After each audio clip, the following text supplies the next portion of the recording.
I'm Zach Walker, and this is another episode of the DIUx podcast. It's a great honor to have Dr. Chris Kirchhoff with us today. Thanks for joining us, Chris. Thanks for having me. So if I could read a bit from your bio, during the Obama administration, Chris served as an aide to the chairman of the Joint Chiefs of Staff, a senior advisor to Presidential Counselor John Podesta, and as director of strategic planning for the National Security Council. He led both the Chairman's Initiative teams and the National Security Council's strategic planning small group, and led DIUx as a partner from 2016 to 2017. Pretty amazing background. But your involvement in what became DIUx actually started much earlier than 2016. Could you speak to that first trip out to Silicon Valley? Yeah, so in 2012, I went to work for the newly confirmed chairman of the Joint Chiefs of Staff, General Marty Dempsey. And one of the first things he wanted to do as chairman is take a trip to Silicon Valley, and it fell to me to plan it. So before I knew it, I was out racing around in a motorcade, seeing some of the coolest parts of the valley. And I'll never forget one moment from that trip, which I'd love to share. And that is we brought General Dempsey to Google. And one of the things he wanted to see at Google was DIUx's self-driving car. And so I had arranged with DIUx for them to have the car out by the motorcade. And as we were departing Google, we were going to take a quick look at it, and then we were going to go off to our next stop. Under no circumstances was General Dempsey supposed to get in the car, for a ride or a demonstration. I mean, he's the chairman, he's got a security team. It's a big deal. So what happened? Well, the chairman took one look at the Prius and said, with the radar dome on top, I'd love to take a ride. Get in, let's get going. So the engineers happily obliged, turned the car on, and they went roaring out of the Googleplex with two armored Suburbans chasing them around. And I figured I would get fired, but what ended up happening, I think, in that moment is General Dempsey himself had a real moment of insight about just how profoundly the world of commercial technology was changing. And here was this car that DIUx had developed, a $3,000 pack of hardware on top, a commercial automobile that could do things that the military couldn't do. And that, I think, really stuck in his mind as something to follow up, that there was something in Silicon Valley for the military. That's a great story, and I'm sure that led to a lot of fear around his staff when a self-driving car, especially in 2012, right? This is really before this was something that was more accepted. But that's very cool. So when SecDef Carter decided to establish the Silicon Valley presence shortly after becoming SecDef in spring of 2015, you led a working group to help develop the concept of operations for it, which I have right here. It's a 10-page document. Could you share a bit about what the findings were? Yeah, so in 2012, 2013, 2014, I think people in the Pentagon were becoming increasingly aware of the power of the technology, not just software, but hardware being produced in Silicon Valley. And so the thinking really began to shift. How could the department start to make use of some of this technology and get involved in some of the exciting innovation happening in the Valley? So when Secretary Carter assumed office, that was a major goal of his to come up with a presence for the department in Silicon Valley. And so a bunch of us inside that had already been thinking about this issue got together and devised a plan, which he approved and then announced in his speech at Stanford in the first visit the Secretary of Defense made to Silicon Valley in some time. So how did DIUx come out of that? And what was your role in defining what would eventually become DIUx 1.0? Yeah, well, the group of people that were working, under Secretary Carter's leadership, I think, had their eye on this incredible shift going on in technology that Carter actually wrote about in 2001 when he was a professor at the Kennedy School. He wrote an article foreseeing the shift of the locus of innovation from government labs, which through the Cold War certainly had a monopoly on advanced technology, to innovation in the U.S. commercial sector, eventually growing to such a size that it would actually dwarf innovation happening inside the Department of Defense. So he was long tracking this shift towards commercial technology. So the original goal of what was called the point of presence, which later became DIUx after Bob Work, in a moment of inspiration at one of our last meetings, came up with the name himself. was meant really to be a kind of embassy for the department in Silicon Valley. And the initial thinking was, that would be a place where we could station people and draw on reservists already working in the Valley to help the department access some of the most exciting technology in Silicon Valley. So that was the concept that Secretary Carter announced in the speech, and then was put together in the exciting months after the speech, when the first team landed out at Moffett Field to get started. So I know we look back at DIUx 2.0 and say that 1.0 was just a failure, but reading the ConOps, it looks exactly like what it was set up to do. And I just want to set the record straight that perhaps that is what it was meant to do, right? It was meant to be a beachhead, meant to be something completely different, a place that could take the Joint Chiefs of Staff around in a self-driving car, but not necessarily overhaul the defense acquisition system. Just wonder if you had any thoughts on how it was set up to be that embassy versus eventually what it evolved into, where it was really a major player in contracting. Yeah, well, we learned a lot, and we learned a lot quickly as DIUx 1.0 really took hold and got going. And one of the things we learned quickly is that although DIUx 1.0 was successful actually at matching some potential customers inside the department with people selling technology in Silicon Valley, that oftentimes, the group in the Department of Defense that wanted to buy, technology from a startup or a tech company would only have available to it FAR-based acquisition. So, traditional, big DoD acquisition. So, the FAR, as we all know, is kind of like the Old Testament. It has all these really onerous and conflicting provisions, and oftentimes it takes 18 months to get an answer in a FAR contracting process. So a few of the startups that were really excited in the beginning to work with the department just simply couldn't wait that long, understandably, for a contract to come through. So I think we realized, back in Washington, that if we wanted the department really to be able to access technology in Silicon Valley, that we were going to have to come up with a completely different way of doing procurement, a procurement process that would be designed to kind of operate at Silicon Valley speed and on Silicon Valley terms. So at a period of time, Secretary Carter decided to kind of go bigger and better with what became known as DIUx 2.0. And it was at that point, I happened to be working on the National Security Council at the time, that I was told by Secretary Carter that I would be joining forces with Rod Shaw to work on DIUx 2.0 and moving to California to help be a part of the leadership team. So when SecDef says you're moving to California, you moved to California, right? Yeah, it was a real problem though, because I had been a creature of DC at that point for a long time. So I had, it turns out, 5 suits and one pair of jeans. So I had to reverse my wardrobe, but it was really exciting, to drive west and help start something new. What were some of the early elements that made DIUx 2.0 such a success coming off the 1.0 days?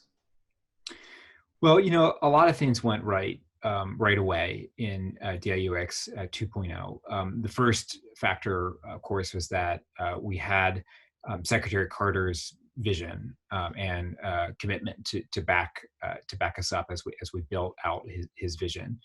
And you can't understate the importance of that personal leadership of a Secretary of Defense when he is asking the institution to do things that go against the grain of how the institution typically works. So that I think was by far the most important factor. I think the second factor is that by asking Rod Shaw to become the managing partner, he got somebody who really was of the Valley, who had been out in Silicon Valley, been successful there, knew how the Valley worked, knew other people he could draw into DIUx that would bring the Valley side together into the department.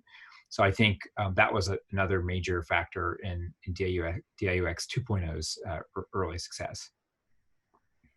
And of course, having you as really a Beltway insider out in the Valley with your single pair of jeans, what were some of the things that you saw that I would imagine would have been very strange to you, or at least going back to DC, people saying that DIUx was a good thing or a bad thing? I feel like when we speak of antibodies, and I feel like the Beltway is where the antibodies were breeding I'm just curious if you could speak to perhaps what it was like for someone with your background, right? Having been on the National Security Council, watching DIUx and being part of an organization that almost lives to fight itself in a sense. Yeah, I think Secretary Carter knew it would be a fight, and I think one of the reasons why he might have asked me to help, is I'd been, in the building for a while and had certainly built up a lot of relationships and some chips to go cash in, and this was a mission that it was really worth cashing those chips in for. So the joke was that it would be my job to fly back to Washington and break the China to make sure we got what we needed for our mission. And in fact, in the early days, there were so many fights inside the Pentagon in setting us up and getting contracting authority and getting the right support that both myself and Raj were constantly flying to Washington almost once a week in the early days. And Secretary Carter, he had a habit once or twice a day of going out on a walk to kind of clear his head around the Pentagon as he was wrestling with very difficult decisions. And a couple times in a row, in a short period of time, he ran in to us, to Raj and I, as we were bouncing back in between different Pentagon meetings. he said, don't you understand? I am paying you to be out west, not here. And we had to say, sir, we would love to be out west, but actually there's still a lot of work to do here inside the building to get DIUx 2.0 set up the right way. Yeah, and sir, while I have you, if you could sign here, that would be great, right? Well, he did actually, and that was actually one of the really important forcing functions. Is we when we were talking with Secretary Carter about launching DIUx 2.0, we thought hard about what the conditions for success would be, and one of them would be a really strong charter and a letter from the Secretary outlining our mission. And one of the most critical provisions of that letter was something called Waiver Authority, and Waiver Authority says, if there happens to be a Department of Defense policy or regulation, so not a law, but guidance the department has put in effect that works against the DIUx mission, that DIUx is allowed to ask for a waiver to operate differently, to operate at the speed of Silicon Valley. And so you make that request to the department, the part of the department that owns that regulation or policy, and they can either grant you that waiver or they can reject it. And they have to state, if they're going to reject it, why they're turning you down. But then it goes for immediate review to the Secretary of Defense. And that was an incredible weapon to wield in negotiations, because you could say, look, we really need this for a mission. I'm asking you only because the Secretary wants this and has asked us to do this. And, if you can't help us, then, you're going to have to answer the Secretary for why not. Yeah, that had to be tremendously powerful. So since DIU doesn't necessarily have that card to play anymore, right now that we're under the Undersecretary of Defense for Research and Engineering, what would you advise as for organizations like us that are not necessarily in that position anymore? How do you still get the same kind of transformative and disruptive things done? Yeah, well, I recognize, looking back especially, that there was a really privileged period of time when we had a person in the Secretary of Defense who was himself, a trained physicist who had been watching commercial technology all along, and he really had conviction on the DIUx mission. And by the way, it's really rare for a part of DoD to actually report directly to the Secretary. The Secretary has an awful lot to do himself, so it's not surprising, over time that the reporting chain did migrate away from the Secretary's office. And, that's not necessarily a condition for failure either, right? I mean, DARPA doesn't report directly to the Secretary, but DARPA still does amazing things. So I think reporting structure is really important, but what's more important is making sure all the ingredients are there for mission success, and particularly in the case of DIUx, also for scale. Because my own personal take is that DIUx could be doing even more, and should be, to help the department, make a much larger pivot in the ways in which it ingests technology and ingests people who know about technology. That's great. Could you be more specific? Well, I think the DIUx has done incredible things already, right? I mean, it's proven its model. It's proven that you can actually pilot commercial technology in military missions, and that technology will often perform even better than mil-spec technology, and it'll most often be a lot cheaper and quicker to get. So that's an incredible win. I think DIUx has also really proven the viability of OTA contracting, other transaction authority contracting, which really wasn't widely used before DIUx. And that was another early part of the strategy, was to really make OTA contracting accessible for the department. So one of the early things we did at DIUx was come up with the OTA handbook. That was a how-to guide that other parts of the department could use to access the same authorities that was open to everybody in the department. And you're seeing that now, right, in the growth of innovation, other innovation shops in the department, whether it's Castle Ron or AFWorks. OTA contracting really has become rooted. But I think there's even more that all these organs of innovation, and especially DIUx, can do in scaling up the speed at which they work, and also just the scale at which they work. I think DIUx is actually only getting started. Since you left DIUx, we've had the Air Force do AFWorks. We've had, of course, Army Futures Command. It's a massive 4-star reorganization here in Austin. You've got DIUx. So the services really seem to be buying into this innovation thing.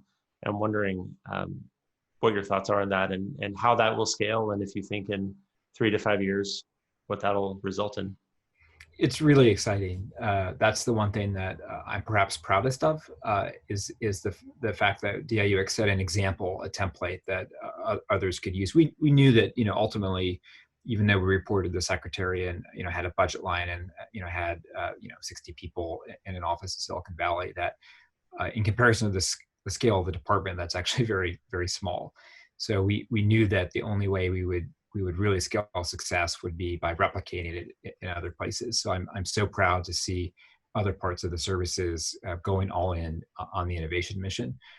I think, though, that one of the perennial tensions in the department is allowing the services to really excel in achieving their missions, but also making sure that they're a part of the joint force, because oftentimes it's how you combine capabilities across services that you get the greatest effects. And one thing I think going forward that the department will have to be even more mindful of as it pursues large-scale technological transformation is making sure all those innovation shops in different places are helping build a joint force in all the ways they can. Yeah, no one owns innovation. We've seen it. It certainly gets tricky sometimes.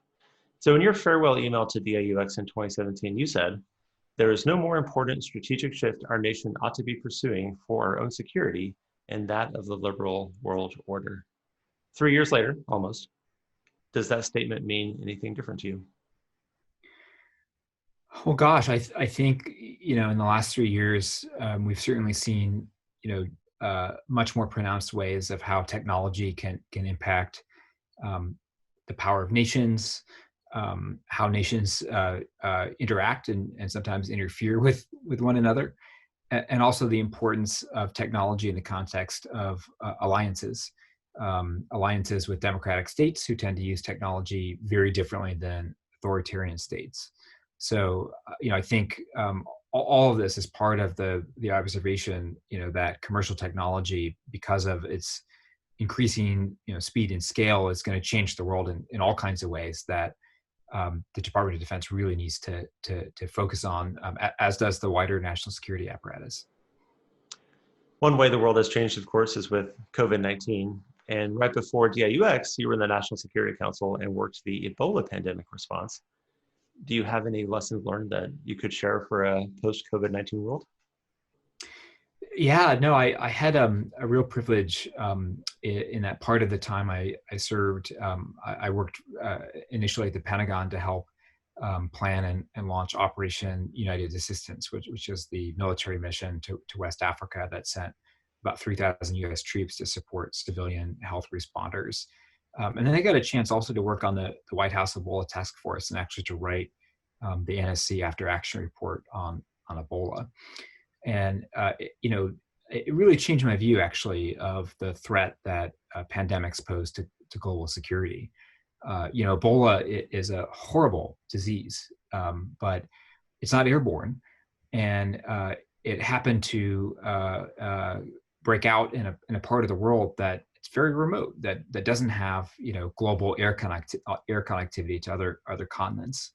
So we knew that with Ebola we got lucky twice over, and that we probably wouldn't get lucky again. So the after action report that I helped work on with about 25 other lessons learned teams from across the government made a bunch of observations about how we ought to strengthen the systems that we have for how to respond to a health emergency. Well, unfortunately, that seemed quite prophetic.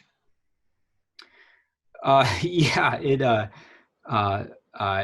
has been not great to watch a pandemic get the best of us, and of course cause enormous number of people hardship or worse. So you left DIUx in 2017. If you don't mind, let us know, what have you been up to since leaving the building? Well, it was an incredible end to about 12 straight years of public service that stretched across 3 administrations. I started working actually in Iraq during the George W. Bush administration, and served for the whole Obama administration, and then served a little bit into the beginning of the current administration. And just an amazing chapter of my life I'm so grateful for. I had a lot of fun when I left government. I took a couple months off for the first time in a very long time. It was nice to rediscover what normal life is like. And the first thing I did is I went back and taught for a semester at Harvard, my alma mater, about 20 years after I was a freshman there, which was a lot of fun. And I've gone on to work at a philanthropy called Schmidt Futures, which is founded by Eric and Wendy Schmidt. That's wonderful. So still involved in the larger technology and national security space, which is great. Any final thoughts? Well, I'm just really so proud of what the many people along the way have built in DIUx in all of its iterations, and I really look forward to watching where the institution goes from here. And anticipate that it will continue playing a really pivotal role, not only delivering technology into the department, but making the military see new ways, whole new ways of using technology to keep us safe. Well, Chris, thank you so much for your contributions in this remarkable career of public service, and for what you're doing now, and for joining us today. Thanks again for having me. It was a great excuse to get out my my DIUx sweatshirt here and proudly wear it. Yeah, no more suits, right? Your suits are gone, so that's all you got now is your hoodies and your jeans. Yeah, no, I fully converted to a California work lifestyle. So I do keep one suit in the closet in case I have to go to a funeral or a wedding, I guess. But or DC. Or DC. But even there, I'm starting to break the rules and to show up in jeans. So all the things you get to do when you're working in Silicon Valley. Yeah, that's great. Thanks, Chris. Cheers.